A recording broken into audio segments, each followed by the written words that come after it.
How's it going, everybody? So we're back talking some more Season 3 of Invincible on the channel with Episode 6. I probably said this before as I reviewed the season back when it first dropped, and then episodically. This episode, Episode 6, was one of my favorites out of the first 6 episodes that they sent to press early. All around, though, I found this episode centering around Powerplex to be incredibly strong, and with where we leave things off, what it sets up for Episode 7 and 8, I can't imagine how much more insane these last two are going to be. How we open Episode 6 establishing Scott's origin through these haunting callbacks from his perspective back to Season 1 when Mark and Omni-Man were tearing through Chicago in their battle. What a messed up way to link Scott to that sequence, having that added realization that that arm that Mark was holding on to belonged to Scott's sister. Now, I haven't read the Invincible comic book, so I don't know if this adaptation of the origin is one-to-one from exactly everything we saw in that comic book. With hindsight, it's certainly fascinating to me that there are similar aspects to Scott's origin with Invincible, and how it parallels with Bruce Wayne, and why exactly he hates Superman so much in BVS. Especially since this comic book in particular came out in 2009, which is far earlier than Batman v Superman. Maybe it's just me that feels like the two of them are eerily similar. Regardless, Scott's emotional through line fuels a really well-layered and tragic crusade for justice, off of his hatred for Invincible and wanting revenge that Aaron Paul pulls off spectacularly. I mean, I wasn't ever rooting for Powerplex to get revenge on Mark. Did you see the level of dedication he has to seeking out revenge? Getting a job at the GDA and stealing gear from them to boost his powers and practice his speeches he's gonna give to Mark in front of his wife. Speaking of Mark, I thought it was pretty great how him and Eve are mentoring Oliver into becoming a better superhero, giving him pointers from the sky while he practices fighting elephants, similar to what Nolan did for Mark. Of course, these three aren't fully aware of Nolan going on this sort of semi-redemption arc, breaking out of prison with Alan the alien, but Oliver does bring up a fascinating angle for Nolan that also parallels Mark's journey to a much lesser degree with Powerplex, as far as can the people of Earth ever actually truly forgive Nolan for all that he's done? Sure, Omni-Man did do a lot of good for the world while he was on the Guardians of the Globe, but he also did a lot of terrible things towards the end before he left, besides the fact that he killed the Guardians of the Globe,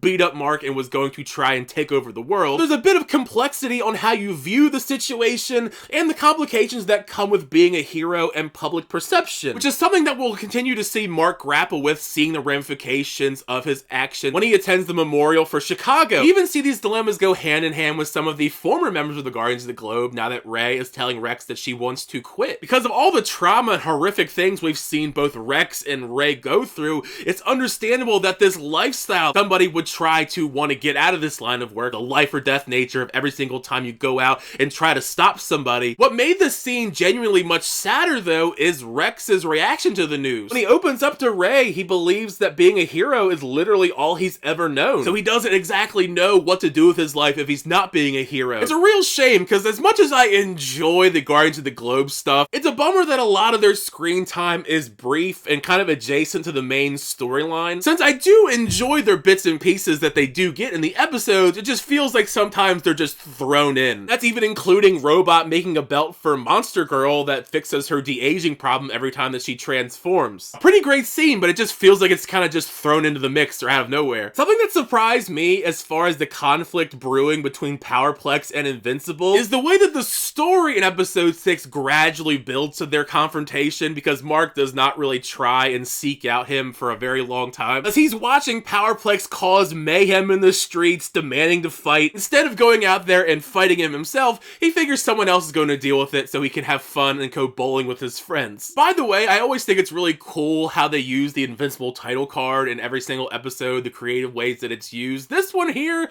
might be one of my personal favorites, how it intersplices through Powerplex's rant every time he says Invincible's name. Though I never was rooting for Powerplex, if there's one character I was perfectly okay with from the Guardians of the Globe getting beat up in this scenario, it definitely was Shapesmith. He's never been one of my favorite characters on Invincible. Plus, we got to see a bigger showcase of Powerplex's powers, which I think are pretty cool. The fact that his powers grow stronger the more and more he gets hit or he causes damage to himself. For as fantastic as Aaron Paul's performance is as Powerplex, Kate Mara voicing his wife Becky is a decision that I'm kind of perplexed with. The performance she gives is fine. I have nothing bad to say about her performance, being Scott's motivation and support for his revenge plot that we'll soon find out doesn't work out great for her in the end. Because of that, I have to wonder why you would have her voice such a throwaway character in this this show. While it is pretty brief, I gotta mention also how awesome Eve's battle with Powerplex was, and how easily she takes him out even if he escapes almost immediately. To set up a fake hostage plan with his family to draw Mark to the wreckage where he lost his sister and niece. After so much build up to this inevitable conclusion, this showdown between Mark and Powerplex, they really found a way to make their confrontation leave a lasting impact without them really fighting it out all of that much. Not that Mark apologizing to Powerplex really does much in the long run, trying to get him to understand how sorry he is for the grief and pain that he put him through to defuse the situation. This entire exchange kind of just further emphasizes Powerplex's emotions, and his lust for revenge ultimately backfires. At first, I was kind of just mortified at him unleashing this giant shockwave through Mark just because that looked pretty damn painful. And I was shocked even further with that realization, the horror of it all, that because he let loose all this powers, that massive shock that he did to Mark also in turn roasted his wife and baby alive. I mean, we've seen a lot of pretty messed up things on Invincible to this point, but this definitely has to be up there for me as far as a tragic turn for a character, and the fact that he's going to have to live with that for the rest of his life while he's imprisoned. You really can tell how much of a toll all of this stuff takes on Mark for his development as a hero, and the effect his actions have on all the people around him. And we're gonna see that really put through the test with this post-credit stinger reveal. Turns out the one that's been spying on Mark all of this time is Angstrom Levy. He survived that beatdown that Mark gave him last season. Not only is he alive, but he amassed an entire army of Invincible variants to let loose on the world and get his revenge, which has me incredibly excited to see, but also nervous. Not only are there so many different variants of Mark here, some of which we've seen before, and because of that, that has me kind of worried. More so, it's the multitude of Invincible variants. I don't know if they're going to be able to take on this many different Marks. All I know is I cannot wait to see what happens in the next episode with this war on the horizon. Make sure you share your thoughts down below, though.